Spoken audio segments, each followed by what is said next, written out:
Hey, friends. All right, the past 3 weeks we'd taken a look at intervals. More specifically, we just sort of laid them out on the neck of the guitar. Um, but today we're going to do more of a summary on them. I'm going to talk about the function and the importance that these things hold within. Um, Also, this will offer a chance to understand some of the jargon that starts getting thrown around. So maybe that'll alleviate some confusion. All right, these are the intervals. What makes them so special? Why should anyone care? What's it matter to you or to me? Well, simply put, they are what makes everything in music possible. The reason why one song is dark and unsettling and another song is upbeat and very bright is because of certain intervals that are stressed. All right, now if you're not really a big music theory fan, that's absolutely fine. You don't need to learn music theory to play the music that you want. But I would at least encourage you to, if you take anything away from music theory, take an understanding of intervals because at least understanding how notes work together, and in some cases how they don't, it really opens up a lot of worlds of music. So I don't know, take that for what it's worth. And I don't know. Having said that, let's get on to it. Previously, I'd broken all the intervals into different categories, 3 different categories. But this here before you is the actual order that they go in.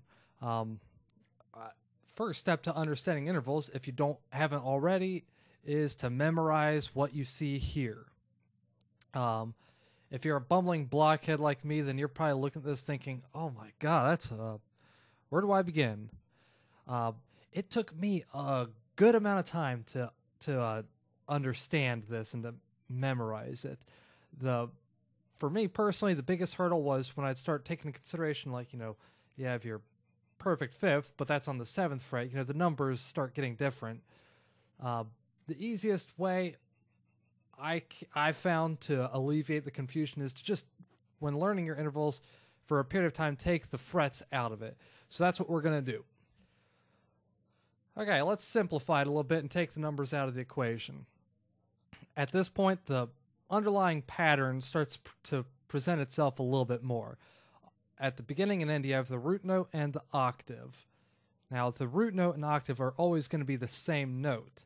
The octave is just going to be a higher or lower pitch from your root note. So if you have a root note as D, then an octave is going to be a D as well. If it's F sharp, then your octave is F sharp, And now you'll notice that right after the root note and right before the octave are 2 sets of minor and major. Okay?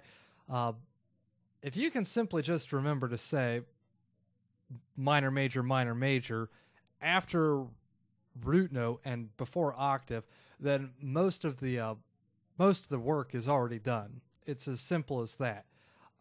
I cannot tell you how long, when I was learning this, how long that baffled me. And I looked at this over and over, and then bam, one day it just clicked. I don't know how. But if you can just minor, major, say it to yourself like a day, and it should really stick from there on. At least that's what worked for me. Okay, right smack in the middle of all those minor and major intervals is a very symmetrical setup. You have perfect, diminished, perfect.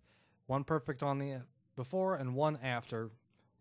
Now, the thing that adds to that whole inconsistency is sometimes that diminished can become an augmented. It just depends. If you can remember it's perfect, something perfect, and that something is either diminished or augmented, then the ball gets rolling from there.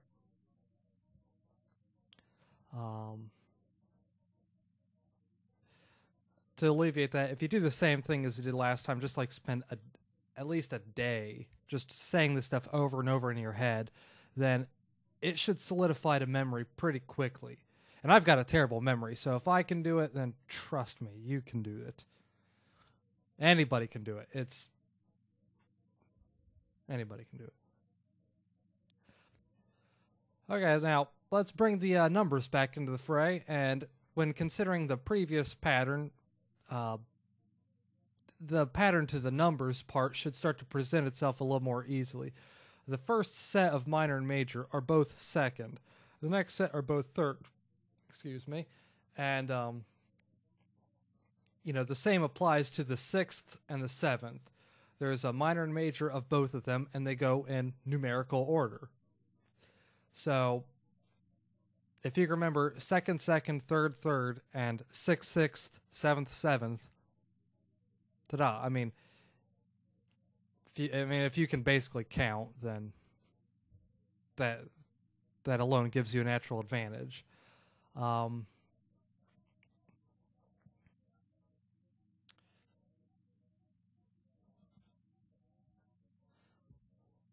Okay, now the fourths and fifths, yet again, because that diminished augmented thing, it's not quite as straightforward, but it's really not that bad. It's either going to be fourth, fourth, fifth, or fourth, fifth, fifth.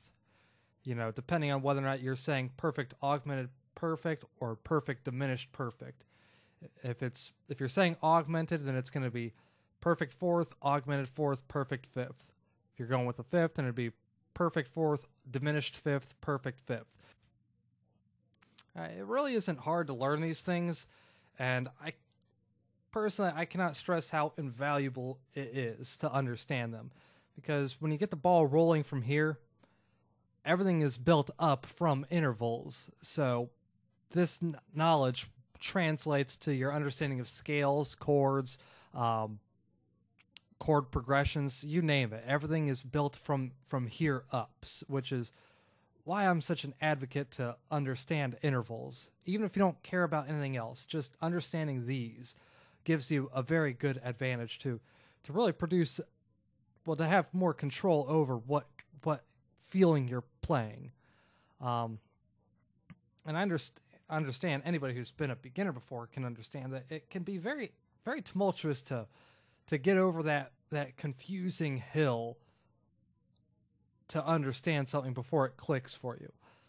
And sometimes it seems no matter how simplistically you put something, it can still be confusing.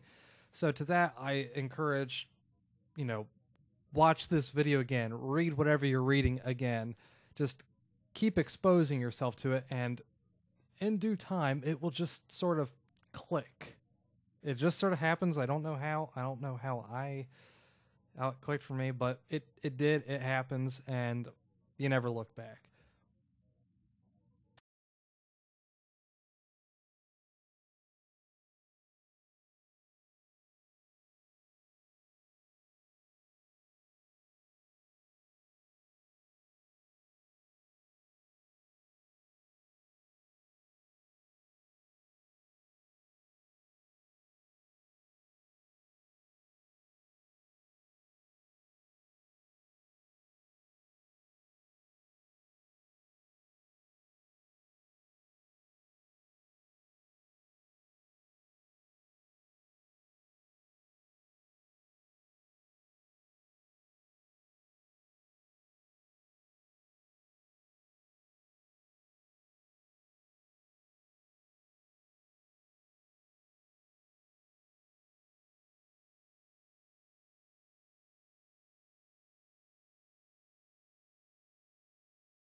Yay.